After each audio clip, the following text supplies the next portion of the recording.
Bonjour à tous, c'est Florian du site IT Connect. Dans cette nouvelle vidéo intitulée Les adresses IP pour les débutants, nous allons voir qu'est-ce qu'une adresse IP, et puis nous verrons ensuite les différentes versions d'adresse IP, donc IPv4 et IPv6, pour ensuite nous intéresser aux différentes classes, aux IP privés, aux IP publics, et puis nous verrons donc la notion de CIDR avec donc cette notation et ce que ça implique, et notamment pourquoi ça a été inventé. Et puis on partira sur une phase de démonstration où je vous montrerai sur Windows comment configurer une adresse IP. Alors si vous êtes prêts, sans plus attendre, nous allons commencer par le premier chapitre de cette vidéo. Qu'est-ce qu'une adresse IP? Alors il faut savoir qu'une adresse IP permet d'identifier chaque équipement connecté à un réseau informatique, que ce soit en filaire avec un câble RJ45 ou sans fil via le Wi-Fi. Donc ça s'appuie sur le protocole IP, donc Internet Protocol, et elle permet à l'équipement de communiquer sur le réseau auquel il est connecté. Donc par exemple, un PC connecté à un réseau d'entreprise afin de pouvoir communiquer avec le serveur de l'entreprise qui lui est également connecté au réseau. Donc ça permet aussi de communiquer entre des équipements qui sont sur des réseaux différents grâce à la notion de routeur qui va permettre de faire le lien entre ces différents réseaux. Donc comme je le disais, un PC aussi connecté en Wi-Fi à votre box à la maison va avoir une adresse IP. Votre télé connectée où il y a Netflix dessus, pour accéder à Internet, il faut qu'elle ait une adresse IP pour être connectée au réseau au réseau de votre domicile en fait, et avoir donc la connectivité qui va lui permettre d'aller contacter les serveurs Netflix. Le smartphone c'est pareil, quand il est connecté en Wi-Fi, il a une adresse IP. Voilà, tout ce qui est connecté à un réseau IP a besoin d'une adresse IP pour communiquer avec le réseau et communiquer avec Internet accessoirement. Donc, maintenant qu'on sait ce que c'est une adresse IP, on va regarder les différentes adresses IP. Donc, il y a les adresses IP V4 et les adresses IP V6. Donc, les adresses IP V4 pour version 4 et IPv6 pour version 6. Donc la V4 reste la plus utilisée aujourd'hui en entreprise, y compris à la maison, même si la version 6 devrait un jour la remplacer. Tout simplement parce que l'adresse IPv4 atteint ses limites, elle a même atteint ses limites depuis un bon moment déjà, puisqu'on peut parler de pénurie d'adresses, qu'il y a tellement de sites internet, de services en ligne qui ont besoin d'adresses IP, qu'il n'y en a pas assez pour tout le monde, et donc du coup il y a l'IPv6 qui a été inventé, et progressivement on devrait tendre vers cette version-là. En tout cas, c'est pour l'heure indispensable de bien connaître déjà l'IPv4. Je vais parler un petit peu de l'IPv6 dans cette vidéo, mais je ne vais pas forcément m'attarder dessus, déjà d'une, pour ne pas vous embrouiller, et de deux, parce que c'est vraiment différent sur de nombreux points, et ça nécessiterait une vidéo dédiée, on va dire. Alors il faut savoir qu'une adresse IPv4 s'appuie sur une notation décimale avec 4 valeurs comprises entre 0 et 255, séparées par des points. Donc nous allons avoir en fait 4 octets. Donc comme ici nous avons l'exemple 192.168.1.10. Donc voilà un exemple d'adresse IP version 4. Donc c'est une longueur de 32 bits qui correspond, comme je l'ai dit, à 4 octets. Concernant les IPv6, donc elles sont beaucoup plus longues et il y a beaucoup plus d'adresses IP possibles. Pourquoi? Parce qu'elles reposent sur une notation hexadécimale, donc c'est-à-dire de 0 à 9 et de A à F, donc on a déjà beaucoup plus de caractères possibles, et en plus c'est une longueur de 128 bits, c'est-à-dire 16 octets. Donc voici un exemple d'adresse IP V6, donc on voit déjà que rien qu'à la notation, on a 8 valeurs séparées par 2 points et non par un seul point, et que c'est beaucoup plus long déjà à l'écriture et à la lecture, on va dire. Donc voilà pour ça. Ce qu'on va faire maintenant, c'est qu'on va s'intéresser aux classes d'adresses IPv4 pour faire un peu l'historique par rapport à ça et au début en fait des adresses IP. Alors il faut savoir que chaque adresse IP appartient à une classe qui correspond à une plage d'adresse IP. Donc aujourd'hui, il y a 5 classes différentes, A, B, C, D et E. Par exemple, la classe A va de l'adresse IP 0.0.0.0 à 126.255.255.255. Donc, je ne vais pas toutes vous les dicter, elles sont à l'écran. Par exemple, une adresse réseau 192.168.1.0 est un réseau qui appartient à la classe C. Et donc les adresses de classe A, de classe B et de classe C contiennent des adresses IP qui sont de type privé et public, alors que la classe D, quant à elle, est réservée pour le multicast, que l'on appelle également multidiffusion, qui va permettre en fait de diffuser un flux réseau à partir d'un serveur ou d'un PC à un ensemble d'autres qui sont connectés au réseau et qui sont dits abonnés, on va dire, à ce flux. Donc, et la classe E, quant à elle, est réservée en fait un peu au test par l'IETF. Donc ça, c'est vraiment pour un peu poser le décor, cette notion de classe, d'adresse IP, puisqu'elle n'est plus vraiment d'actualité, même si on l'utilise toujours, on y fait toujours référence. Maintenant, on parle de la notion de CIDR que nous allons voir juste après. Mais en attendant, on va d'abord s'intéresser à la notion d'adresse IP privée et adresse IP publique. Alors, les adresses IP privées et publiques. Alors, il faut savoir que les adresses IP privées sont les adresses que l'on peut utiliser sur les équipements sur un réseau local. C'est-à-dire que c'est les adresses IP que l'on va retrouver au niveau d'un réseau d'une entreprise, au niveau de votre réseau domestique en fait à la maison. Donc ces adresses qu'on peut réutiliser plusieurs fois. Pourquoi ?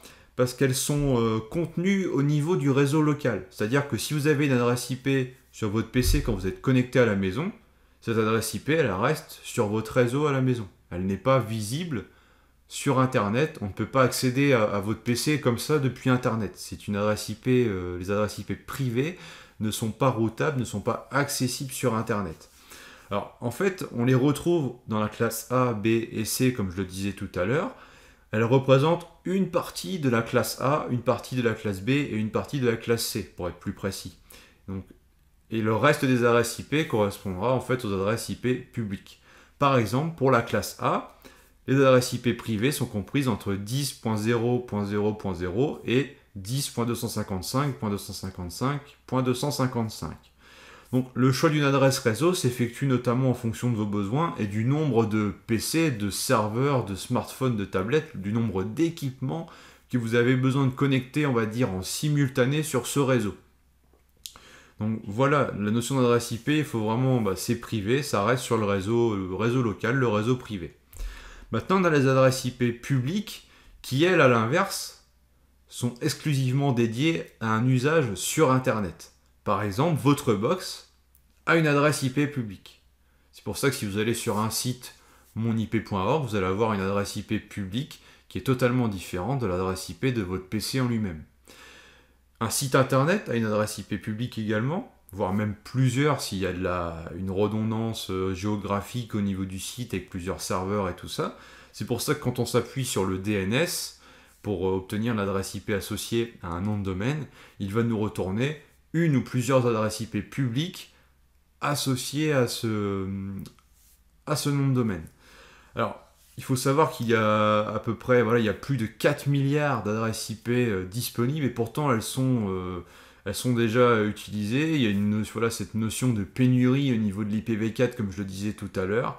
Donc je vous ai remis là les classes A, B et C au niveau des adresses IP publiques. Donc finalement c'est l'inverse, c'est le complément par rapport aux adresses IP privées. Donc maintenant, il faut savoir quand même que par rapport à ces plages-là, on va retrouver en fait deux exceptions. Donc le réseau 127.0.0.0, il est réservé à ce que l'on va appeler la boucle locale. Et si on regarde plus précisément la copie d'écran que je vous ai mis ici, si on fait un NSLOOKUP localhost sur une machine, c'est-à-dire qu'on va demander au PC de résoudre le nom localhost pour retrouver l'adresse IP qui est associée, là on peut voir qu'il nous retourne deux adresses.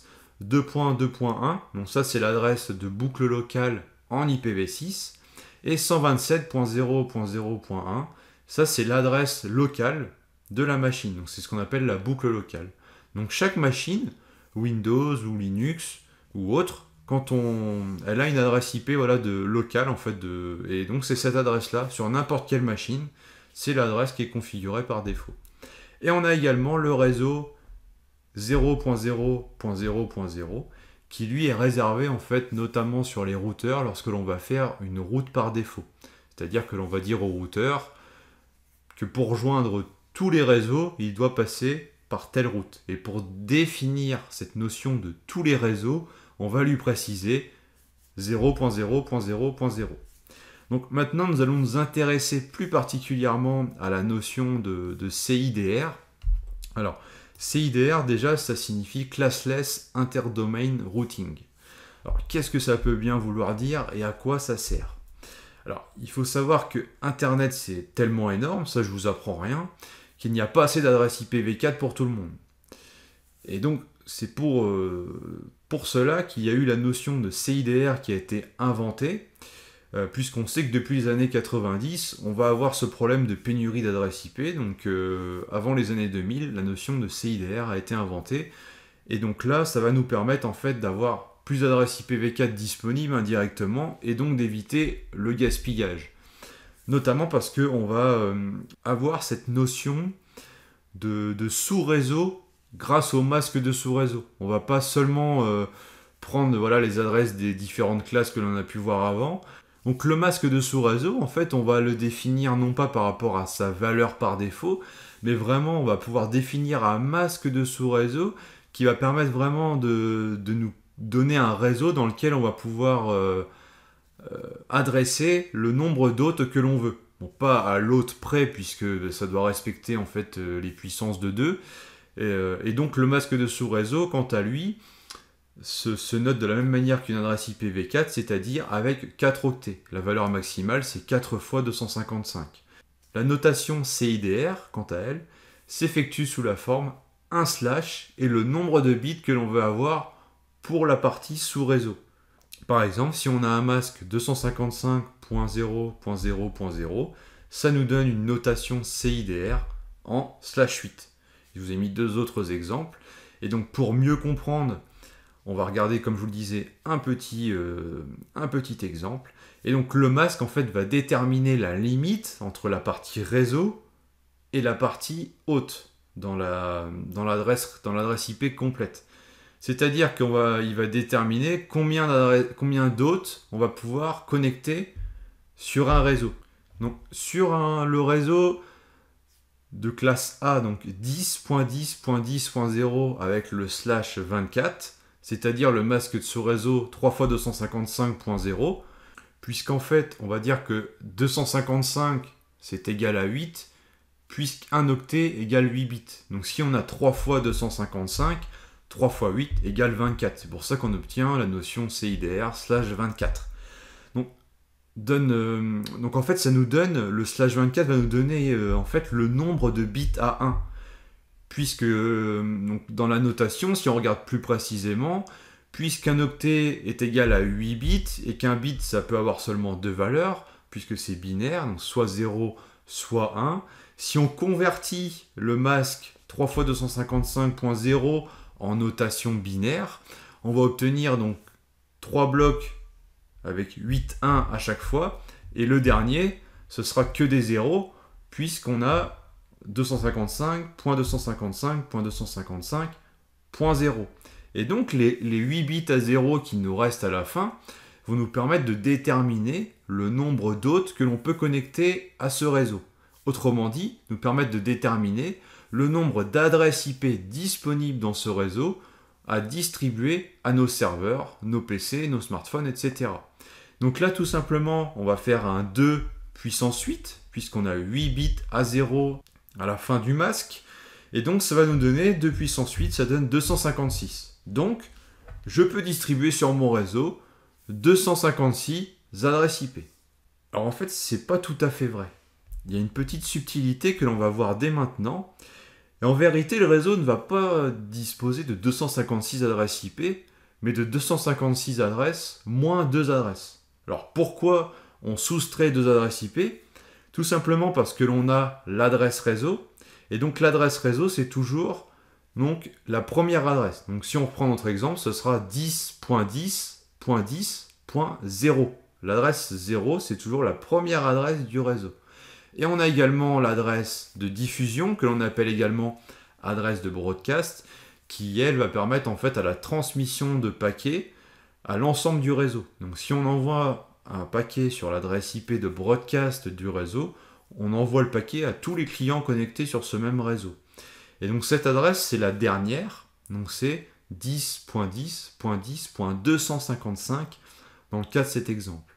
Et donc puisqu'il nous reste seulement, enfin puisque l'on enlève 2 adresses IP, donc il nous en reste seulement 254. Donc la première machine dans ce réseau pourra avoir l'adresse IP 10.10.10.1 et la dernière ce sera 10.10.10.254. Après vous pouvez mettre ce que vous voulez, 10.10.10.50.51, etc.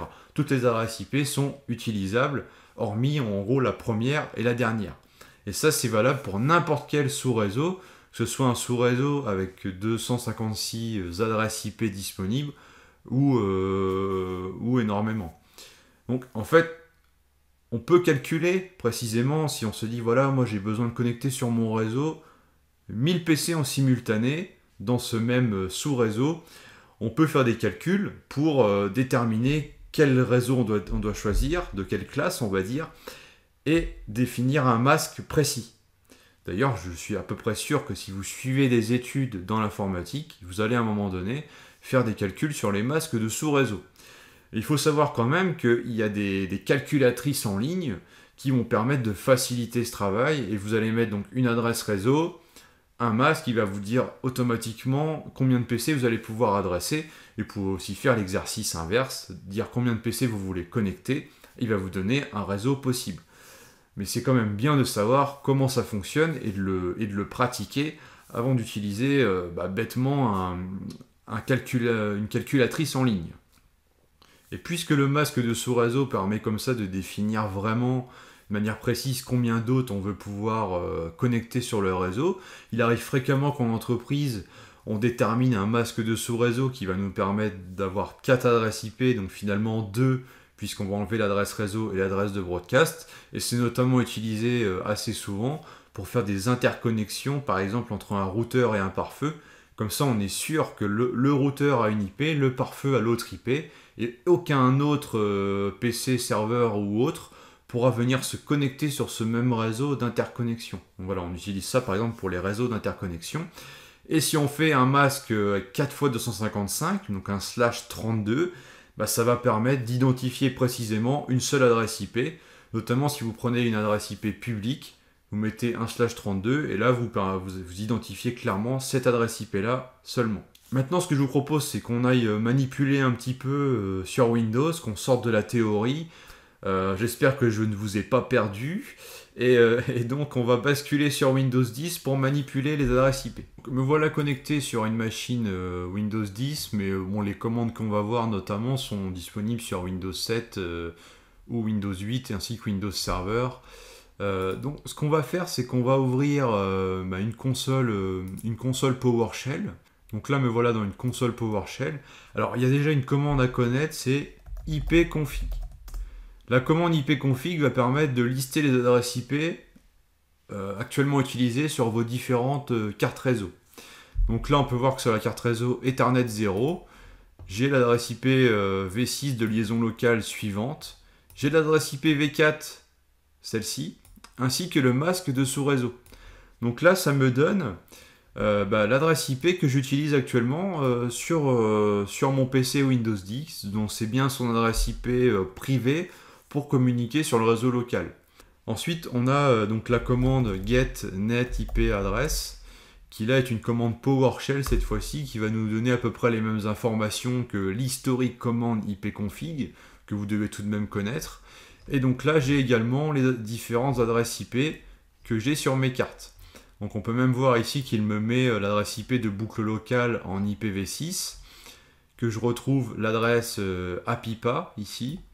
Et donc là, je retrouve bien mon adresse IP de ma carte Ethernet 0, donc j'ai bien la même information, heureusement. Et le masque qui là est directement au format CIDR, puisqu'il me met tout simplement 24. De la même façon, on peut récupérer ces informations en interface graphique, bien sûr. Donc on va faire un clic droit ici sur le petit écran, on va dire, de connectivité. On va cliquer sur ouvrir les paramètres réseau et internet, modifier les options d'adaptateur. Et donc là, on retrouve nos différentes cartes. On va faire un double clic sur la carte que l'on utilise actuellement. Et dans la partie détail, on va retrouver ici ce qu'on voyait en fait tout à l'heure en ligne de commande, donc l'adresse IP, le masque, la passerelle ainsi que le DNS. Si on voudrait en fait modifier cette adresse IP, On clique sur propriété. Et là, on a protocole Internet version 4, ce qui fait bien référence à l'IPv4 dont je vous parle depuis tout à l'heure. Et on a aussi l'IPv6 qui est juste en dessous. Donc ici, on peut configurer l'IPv4 et là l'IPv6 en cliquant en fait sur propriété. Et donc c'est ici qu'on va définir si on veut que la carte réseau soit en DHCP ou en mode statique. Donc si c'est en DHCP, c'est obtenir une adresse IP automatiquement. Et donc là, c'est le serveur DHCP qui va fournir une adresse à votre machine. Donc là, je suis en statique et on peut voir que je retrouve bien l'adresse IP que j'ai vue depuis tout à l'heure, soit en ligne de commande ou en interface graphique. Donc il suffirait de modifier les valeurs ici pour mettre à jour la configuration IP sur le PC Windows. Donc on peut voir ici que le masque de sous-réseau s'écrit avec la formule classique, on va dire sous 4 octets, et non avec la forme CIDR. Donc là, je vais cliquer sur OK, et donc dans la partie IPv6, en fait, c'est exactement sur le même principe, tout en sachant que par défaut, une machine est configurée pour être en DHCP, donc pour récupérer une adresse IP automatiquement sur le réseau. Pour terminer cette vidéo, et comme je sais que vous êtes friand de PowerShell, je vais vous montrer 2-3 commandes pour manipuler les adresses IP donc en PowerShell. Alors on va ouvrir une console PowerShell en tant qu'administrateur. On va commencer par saisir donc la commande get-netip interface qui va nous lister la liste des interfaces réseau que l'on a sur notre machine. Et là en fait on a le nom en fait des cartes réseau et à gauche l'index. Donc c'est cet index qu'il va falloir repérer par rapport à la carte que l'on veut configurer. Ensuite, on va utiliser le commandlet new-netip adresse avec différents paramètres pour venir configurer et définir une adresse IP sur la carte réseau.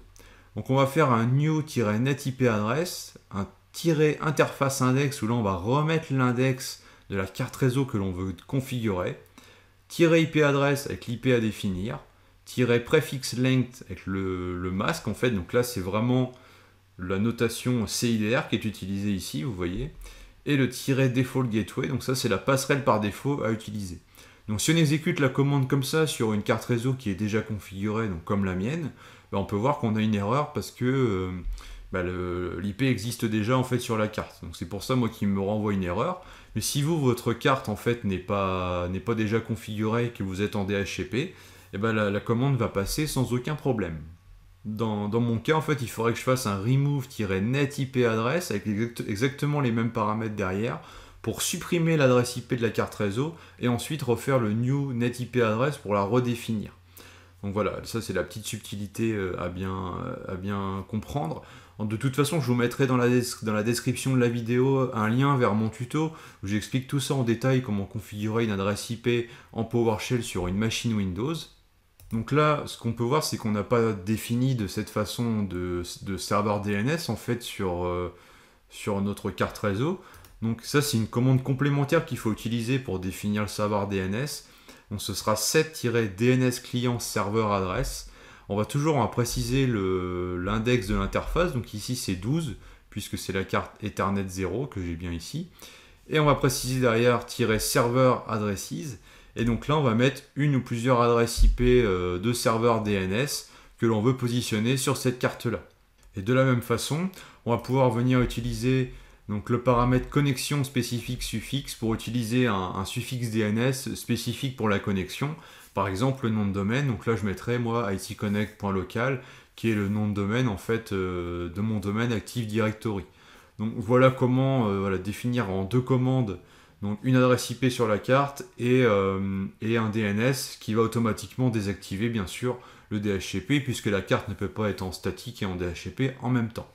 Cette vidéo touche à sa fin. J'espère que maintenant vous comprenez mieux la notion d'adresse IP. J'espère aussi que mes explications étaient relativement claires. Faire une vidéo courte sur un sujet comme ça, ce n'est pas forcément simple puisqu'on pourrait en parler vraiment très très longtemps. Là, c'est vraiment de vous donner les bases. De vous donner l'envie aussi de creuser un peu plus toutes ces notions-là pour aller plus loin. En tout cas, je vais vous mettre dans la description de la vidéo différents liens que vous pouvez consulter justement pour poursuivre votre apprentissage au niveau réseau et au niveau adresse IP. Si ça vous plaît, n'hésitez pas à vous abonner pour ne rien manquer des prochaines vidéos. Et en tout cas, je vous souhaite une bonne journée ou une bonne soirée et on se retrouve très vite. Ciao!